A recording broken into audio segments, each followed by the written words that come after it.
ہنا بندے عروس لالا ہے، خون جگر تیرا، تیری نسبت براہیمی ہے، معمار جہاں تو ہے۔ اس شعر میں علامہ اقبال رحمۃ اللہ علیہ نے امت سے خطاب کر کے کہا ہے کہ تمہیں اپنا مقام معلوم ہونا چاہیے، اپنا منصب معلوم ہونا چاہیے۔ اللہ تعالیٰ نے تمہیں ایک بڑے کام کے لیے دنیا میں بھیجا ہے۔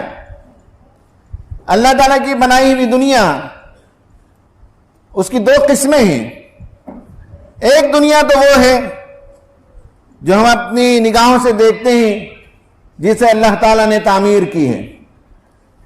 خوبصورت بلند و بالا پہاڑ، برفانی چوٹیاں، ان پہاڑوں سے ناچتی اور کودتی ہوئی بل کھاتی ہوئی ندیاں، گھنے گھنے باغات، لہلاتی ہوئی کھیتیاں، ہر صبح طلوع ہونے والا سورج ایک مصور بن کر مختلف رنگوں سے کھیلتا ہوا وہ سورج نکلتا ہے۔ جھنڈ کے جھنڈ پرندے خدا کی حمد و ثنا میں رب اللسان نظر آتے ہیں۔ یہ بہت خوبصورت دنیا اللہ تعالیٰ نے بنائی۔ اس کا چپا چپا، اس کا ہر پتا، یہاں پائے جانے والا ہر بوٹا حسین ہے، جمیل ہے، حسن و رعنائی اس کے اندر پائی جاتی ہے۔ ایک دنیا جس کی تعمیر ہمارے ذمہ اللہ تعالیٰ نے دی۔ اس دنیا کی صورتحال ایک زمانے میں بہت خوبصورت تھی، جس زمانے میں مسلمان یہاں 800 برس تک حکمرانی کرتے تھے۔ 800 برس کی حکمرانی یہ کوئی معمولی بات نہیں ہے۔ اللہ تعالیٰ کی مشیت اور اللہ تعالیٰ کا ساتھ اور اللہ تعالیٰ کا تعاون ان حکمرانوں کو ہوتا ہے، ان حکومتوں کو ہوتا ہے جہاں عدل و قسط قائم ہو، جہاں ظلم ہو، جہاں فساد ہو، جہاں ناانصافی ہو، جہاں عورتوں کی عصمت محفوظ نہ ہو، جہاں تعصب ہو، جہاں امیروں اور غریبوں کے درمیان ایک بڑی خلیج حائل ہو، جہاں لوگ نانے شبینہ کے لیے ترستے ہوں، جہاں بچے سڑکوں کی خاک چھانتے ہوں۔ جب زمانہ ایسا ہوتا ہے تو اللہ تعالیٰ کی حمایت و نصرت نہیں ہوتی۔ 800 برس حکومت کا مطلب یہ ہے کہ وہاں انصاف پایا جاتا تھا، عدل و قسط کا نظام تھا، روحانیت کا نظام تھا، عوام خوشحال تھے، فلاح و بہبود کا نظام تھا۔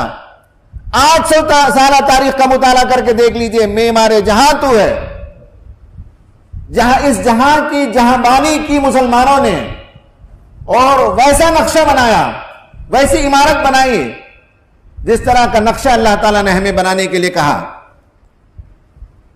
اور اس کے بعد مسلمانوں کا جب زوال ہوا تو مسلسل جو حکمران آتے رہے گزشتہ 200-250 سال میں، ہم دیکھتے ہیں کہ ظلم و فساد میں ہر دن اضافہ ہی کرتے چلے جا رہے ہیں۔ قرآن کہتا ہے فَلَوْلَا كَانَ مِنَ الْقُرُونِ مِنْ قَبْلِكُمْ، تم سے پہلے جو قومیں گزری، یہ سورہ ہود کی آیت ہے جس میں اللہ تبارک و تعالیٰ نے پے در پہ مختلف قوموں کی تباہی کا تذکرہ کیا، اور اس میں اللہ تعالیٰ نے کہا کہ ان قوموں میں جو تم سے پہلے گزری ہیں، ایسے لوگ کیوں نہیں گزرے اولو بقیت ینہون عن الفساد۔ اولو بقیت کا مطلب خیر والے، بھلائی والے، اصلاح کا جذبہ رکھنے والے، تعمیر جہاں کا منصوبہ رکھنے والے۔ ایسے لوگ کیوں نہیں گزرے جو لوگوں کو روکتے زمین میں فساد سے؟ زمین اللہ تعالیٰ کی اس فساد سے بھر گئی، انسانی خون کی ارزانی ہو گئی، انسانوں پر ظلم ہونے لگا۔ ایسے اہل خیر اگر ہوتے تو اللہ تعالیٰ کا عذاب نازل نہیں ہوتا۔ اہل خیر موجود نہیں تھے جنہوں نے لوگوں کے ہاتھوں کو پکڑا ہو، ظلم سے روکا ہو، حق کی طرف دعوت دی ہو، انصاف کے علمبردار بن کر کھڑے ہونے والے رہے ہو۔ اگر ایسا ہوتا تو اللہ تعالیٰ ان قوموں کو برباد نہیں کرتا۔ کیوں ایسا نہیں ہوا تم سے پچھلی جو قومیں گزری ہیں ان کے اندر؟ اور کہا کہ ظالموں کا حال یہ تھا کہ اللہ تعالیٰ نے انہیں دنیا میں جو نعمتیں دی، جو خوشحالی دی، جو انہیں اللہ تعالیٰ نے ثروت و سہولت اور مختلف قسم کے اللہ تعالیٰ نے ان پر عنایتیں کی، اس کے مزے لوٹتے رہے اور خواب غفلت میں مدہوش رہے، عام انسانیت کی صورتحال سے ناواقف بن کر رہے۔ مجھے پرسوں ڈاکٹرز کے پروگرام میں شامل ہونے کا موقع ملا۔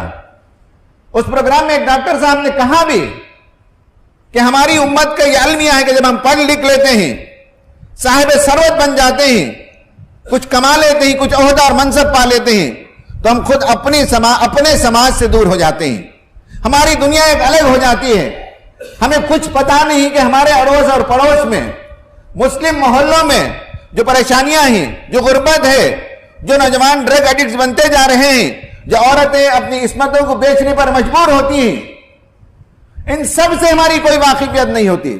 ہم اپنے اونچے اونچے بنگلوں میں رہتے ہیں، ہم اپنے منصب پر خوش ہیں، ہماری کمائی دھمائی بہت زبردست ہے، اور یہ جو اہل ثروت ہوتے ہیں، یہ جو ایلیٹ کلاس ہوتی ہے، اس کے لوگ ایسے ہوتے ہیں کہ اپنی دنیا میں وہ مست مگن ہوتے ہیں اور اپنے اطراف کی دنیا میں جو پریشانی ہے اس سے غافل ہو جاتے ہیں۔ یہ ایک ڈاکٹر صاحب نے جو بات کہی اسے میں اپنی زبان میں بیان کر رہا ہوں، اور قرآن بھی کہتا ہے ایسا کیوں نہیں ہوا۔ ظالموں کا حال یہ تھا کہ جو دولت ہم نے انہیں دی تھی، جو خوشحالی انہیں ہمیں دی تھی، اس میں وہ مست مگن رہے، وہ کانوں مجرمین اور مجرم بن کر رہے۔ ان کا جرم یہ تھا کہ سماج میں جو کچھ ہو رہا تھا اس سے کوئی تکلیف انہیں نہیں تھی، اس سے کوئی پریشانی انہیں نہیں تھی۔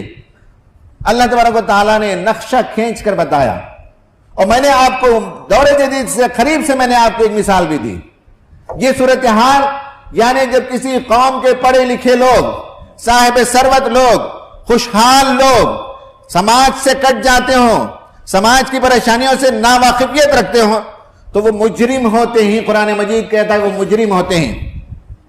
تمہارے رب بستیوں پر ظلم جو کرتے ہیں اس کے نتیجے میں عذاب نازل کرتا ہے، ہاں اگر اس میں اصلاح کرنے والے موجود ہوں تو اللہ تعالیٰ اپنا ہاتھ روک لیتا ہے۔ یہ علو بقیتن کا ترجمہ آگے کیا گیا، اس کی تشریح کی گئی کہ اگر اصلاح کرنے والے لوگ موجود ہوں تو یہ علو بقیہ ہیں، یہ صاحب خیر ہیں، یہ حق کے علمبردار ہیں، یہ لوگ ہوں تو اللہ تعالیٰ عذاب کا کوڑا تھوڑی دیر کے لیے روک لیتا ہے۔ معاشرے کے سلسلے میں یہ کتنی اہم بات ہے کہ تم معمار ہو، تم اس معاشرے کی تعمیر پر مامور کیے گئے ہو، اور جو معمار ہوتا ہے، جو آرکیٹیکٹ ہوتا ہے، جو بلڈر ہوتا ہے، چار چیزیں ضروری ہیں اس کے لیے۔ نمبر ایک ہے کہ جس زمین پر اسے بلڈنگ بنانی ہو زمین سے واقفیت ہو، وہ مارشی لینڈ ہے، وہ سینڈی لینڈ ہے، یا اس کا سیف بیئرنگ کیپیسٹی کیسی ہے، اس زمین سے واقفیت نہیں ہو تو عمارت کھڑ نہیں سکتی، زمین بوس ہو جائے گی۔ یہ آرکیٹیکٹ کے لیے جو ڈیزائنر ہوتا ہے اس کے لیے ضروری ہے۔ اس کے نمبر دو یہ ہے کہ اس کے پاس نقشہ موجود ہو، آرکیٹیکٹ کے پاس، معمار کے پاس، بلڈر کے پاس، وہ کتنے فلور کی عمارت بنانا چاہتا ہے، وہ نقشہ نہیں ہو تو زمین پر کچھ نہیں کر سکتا۔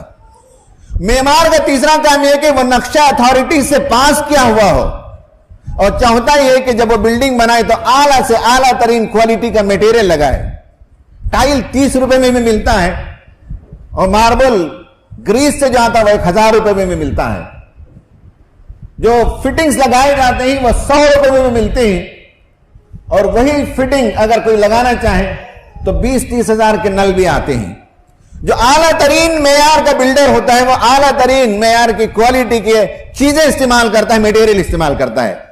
معمار جہاں تو ہے تو سوال یہ کہ آپ کو اللہ نے معمار بنایا، آپ کو اللہ تعالیٰ نے اس ملک کا بلڈر بنایا، اس ملک کا آرکیٹیکٹ بنایا۔ آرکیٹیکٹ کا سب سے پہلا کام یہ ہوتا ہے ویژوالائز کرتا ہے۔ آرکیٹیکٹ کا پہلا کام یہ ہے کہ مینٹل کریشن کرتا ہے۔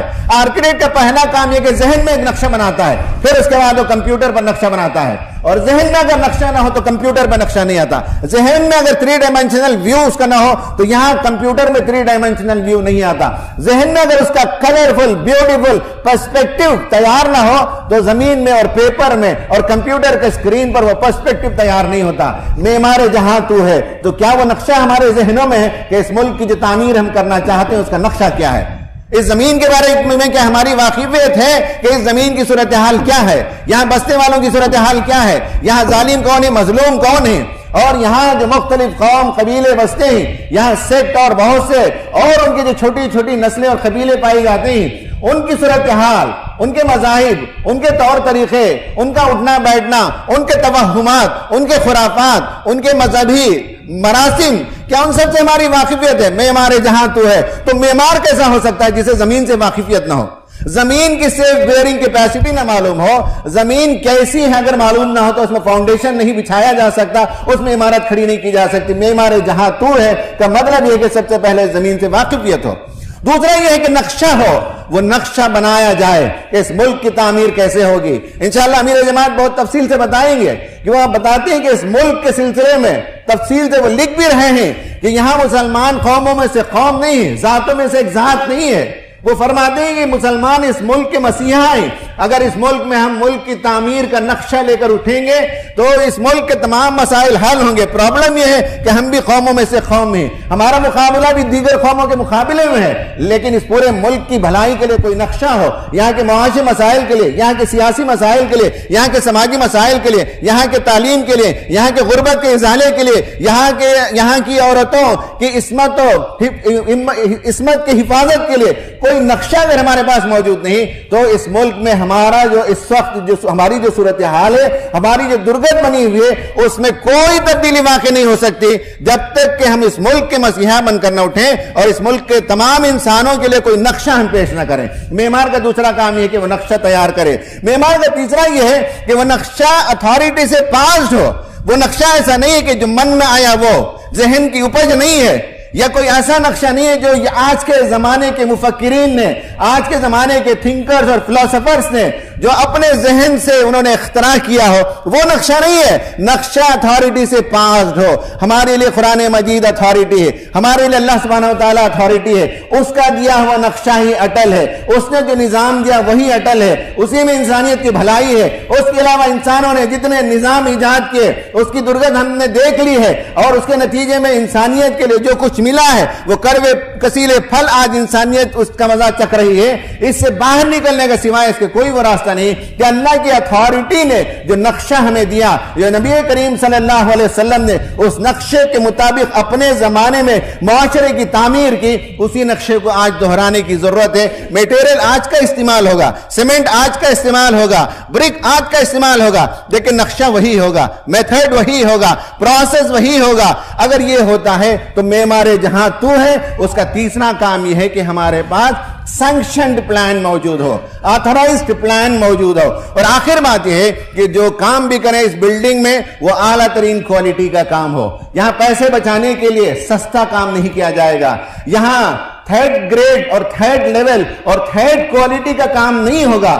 اعلیٰ ترین بلڈر جو آپ کے شہر میں آپ تصور کر سکتے ہو، بمبئی کا کوئی بلڈر تصور کر لیجئے، بنگلور کا کوئی بلڈر تصور کر لیجئے، جو سب سے ہائیسٹ کوالٹی کا میٹیریل دیتا ہو، اس سے زیادہ اعلیٰ کوالٹی کی تعمیر ہمیں کرنی ہے اس ملک کے اندر۔ معمار جہاں تو ہے تو اس ملک کی تعمیر مسلمان کریں گے، اور آپ کریں گے اور ہم کریں گے، اور ہماری بڑی ذمہ داری بنتی ہے کہ یہ ہم کام کریں اور اس کی نزاکت کو ہم سمجھیں۔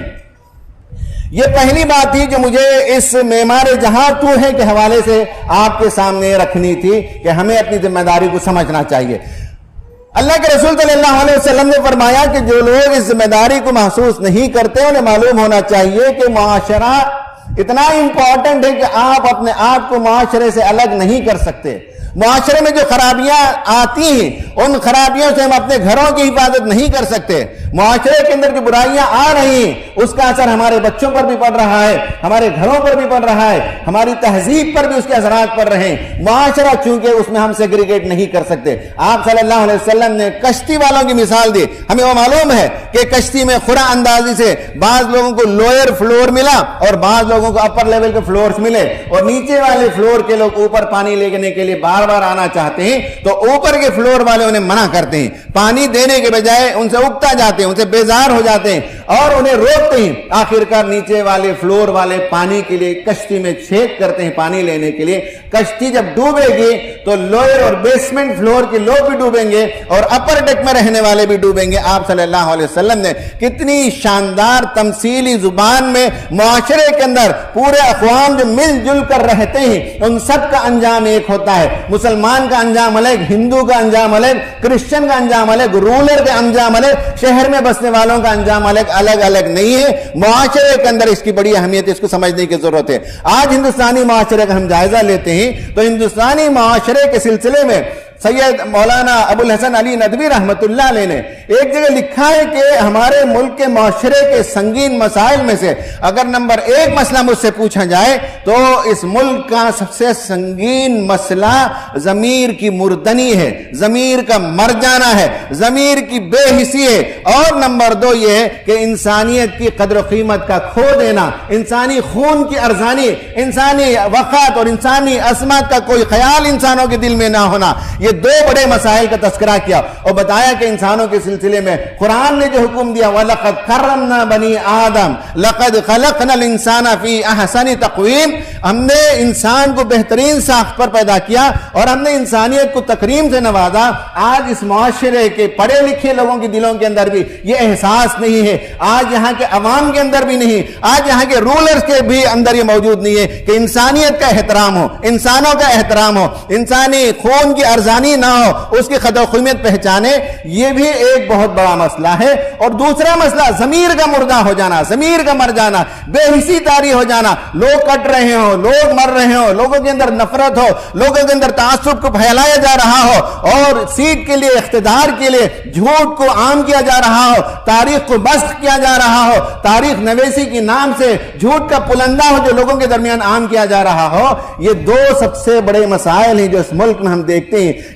مولانا سید ابو الحسن علی ندوی رحمۃ اللہ علیہ کے بقول یہ 2 اہم ترین سنگین مسائل ہیں۔